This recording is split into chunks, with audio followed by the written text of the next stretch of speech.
Vous écoutez Alger Chaîne 3, le journal. Brahim, bonjour. Bonjour Hadjar, bonjour à tous. En visite en Algérie, le ministre turc des Affaires étrangères reçu hier par le président de la République, Abdelmajid Tebboune, Hakan Fidan, salue le rôle de l'Algérie dans la stabilité dans la région et ses efforts au sein du Conseil de sécurité. La troisième session de la commission de planification algéro-turque s'est tenue hier à Alger. Plusieurs accords de partenariat sont en cours de concrétisation. Et puis nous parlerons de l'installation du guichet unique dans un délai d'1 mois décidé en Conseil des ministres. La décision est très attendue par les opérateurs économiques. Et pour avoir incité via des vidéos sur réseaux sociaux à la spéculation sur la pomme de terre de saison, plusieurs personnes arrêtées dans la wilaya de Mostaganem. La défense civile palestinienne annonce que des frappes aériennes de l'occupant israélien ont fait ce matin au moins 22 martyrs. Et puis à suivre un hommage posthume à la diva de la chanson Tergi Lalabadi, décédée hier à l'âge de 88 ans. Bonjour à tous. Le président de la République, Abdelmajid Tebboune, chef suprême des forces armées, ministre de la Défense nationale, a présidé hier une réunion du Haut Conseil de sécurité, indique un communiqué de la présidence de la République. Le chef de l'État qui a adressé également hier un message de condoléances au cardinal Kevin Farrell, chargé de gérer les affaires courantes du Vatican et de tous les chrétiens du monde suite au décès du pape François à l'âge de 88 ans. Le défunt a voué sa vie à la diffusion de l'amour de Dieu, l'unique, et à la consécration des valeurs de fraternité, de solidarité et de coexistence entre les peuples, écrit le chef de l'État. En visite en Algérie, le ministre turc des Affaires étrangères est reçu hier par le président de la République, Abdelmajid Tebboune. Hakan Fidan a mis en avant dans sa déclaration le rôle de l'Algérie dans la stabilité dans la région et ses efforts au sein du Conseil de sécurité de l'ONU. Abordant les échanges économiques et commerciaux, il a souligné que leur volume sera porté à 10 milliards de dollars.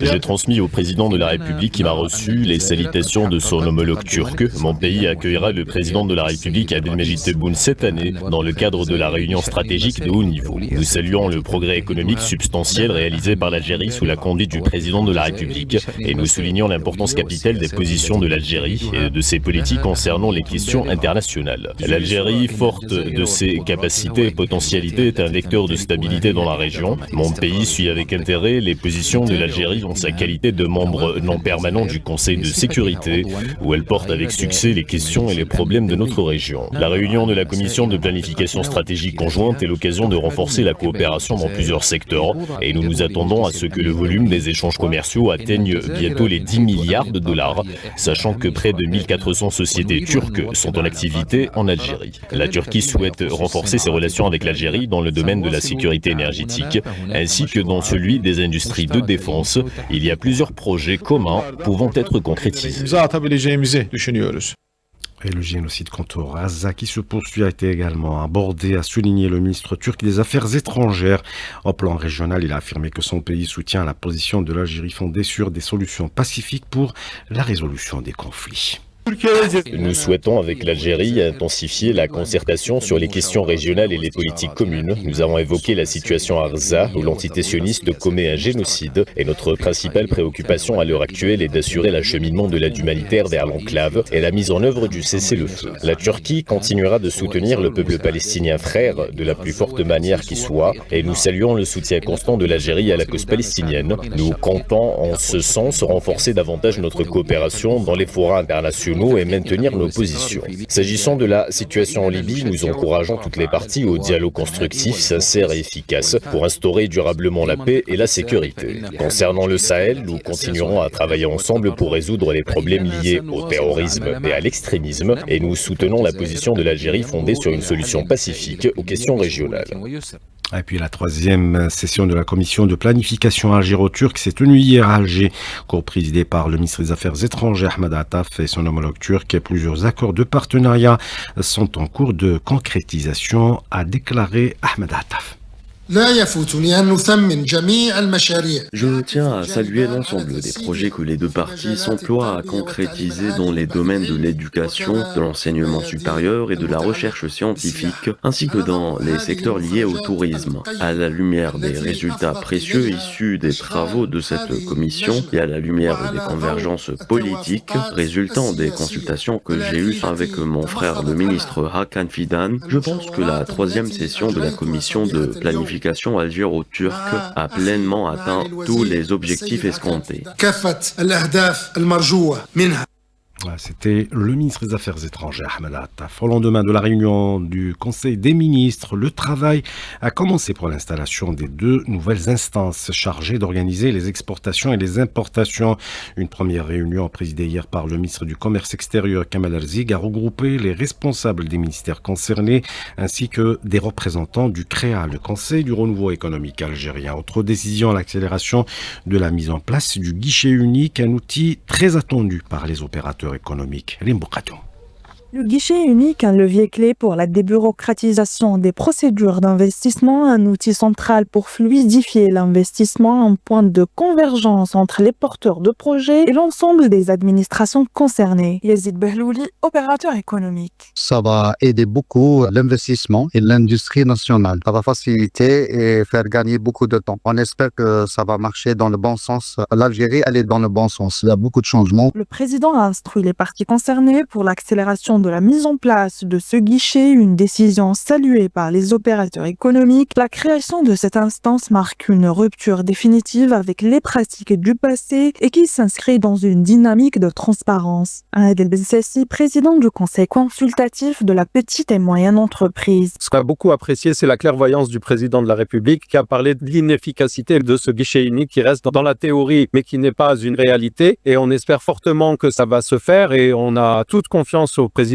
que ça va se faire très rapidement, non seulement pour faciliter les créations d'entreprises, mais aussi pour les entreprises existantes. L'accélération de la mise en place de ce guichet contribue à la diversification de l'économie et qui en plus reflète l'engagement politique en faveur de la débureaucratisation de l'investissement et de la modernisation de l'administration.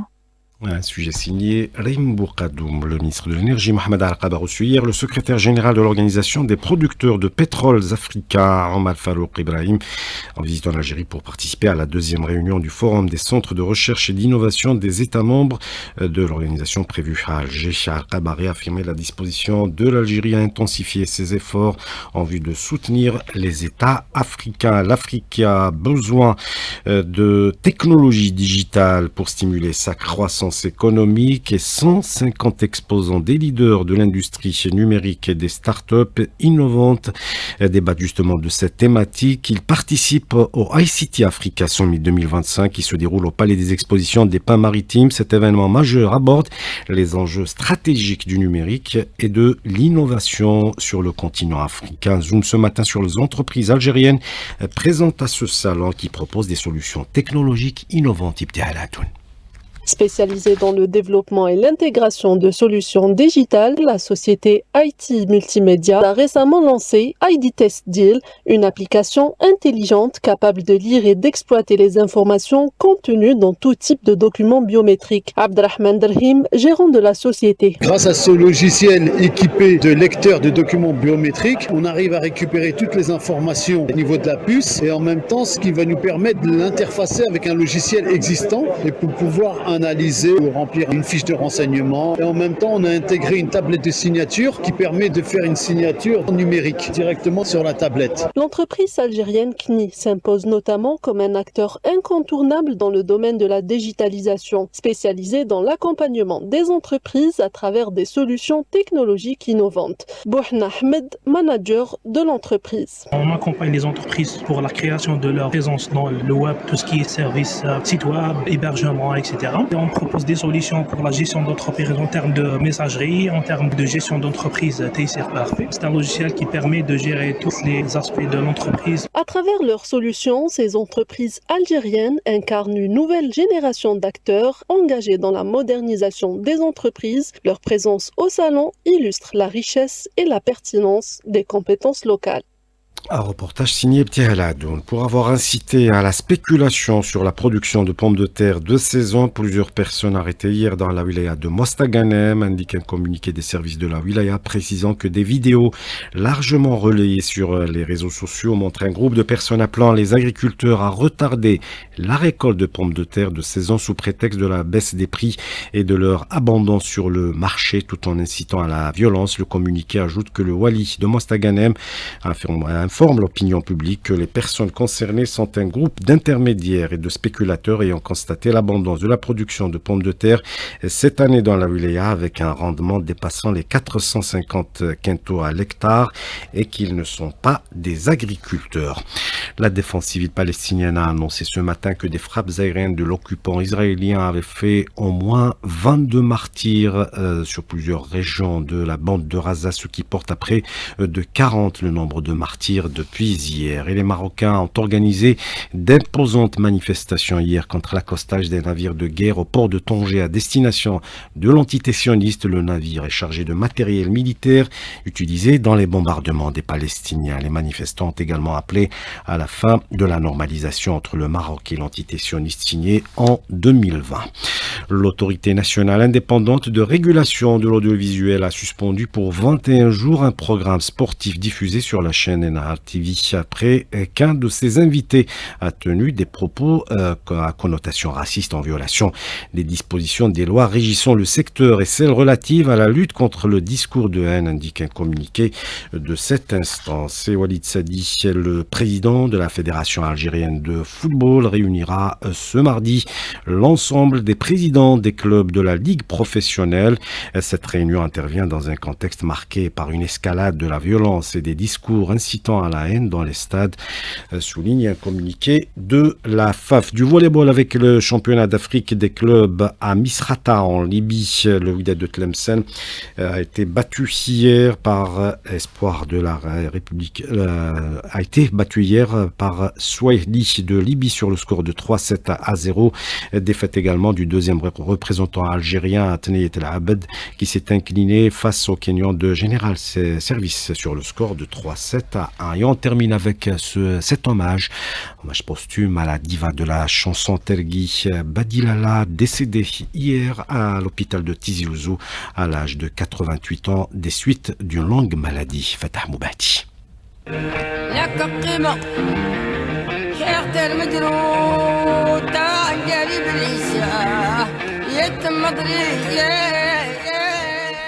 Originaire du sud du pays, plus précisément de Tamanrasset, la diva Badilala était l'une des rares voix féminines à incarner et transmettre le chant tindi, un art musical traditionnel touareg porté par les femmes et rythmé par le tambour. Badilala a su faire connaître ce patrimoine au-delà du désert en montant sur de nombreuses scènes nationales et internationales. En 2023, un vibrant hommage lui a été rendu au Théâtre national algérien. Nous l'avons rencontrée, elle était toute émue et reconnaissante.